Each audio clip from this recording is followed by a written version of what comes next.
أعوذ بالله من الشيطان الرجيم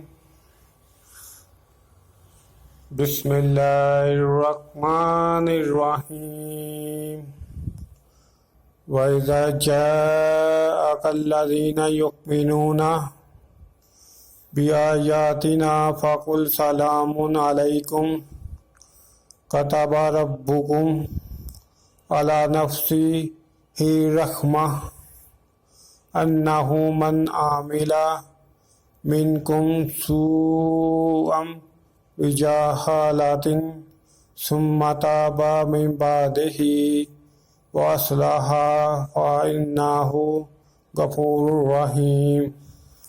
اور جب تمہارے پاس ایسے لوگ آیا کریں جو ہماری آیتوں پر ایمان لاتے ہیں تو ان سے سلام علیکم کہا کرو۔ اللہ نے اپنی ذات پاک پر رحمت کو لازم کر لیا ہے کہ جو کوئی تم میں سے نادانی سے کوئی بری حرکت کر بیٹھے پھر اس کے بعد توبہ کر لے اور نیکوکار ہو جائے تو وہ بخشنے والا مہربان ہے۔ صدق اللہ العظیم۔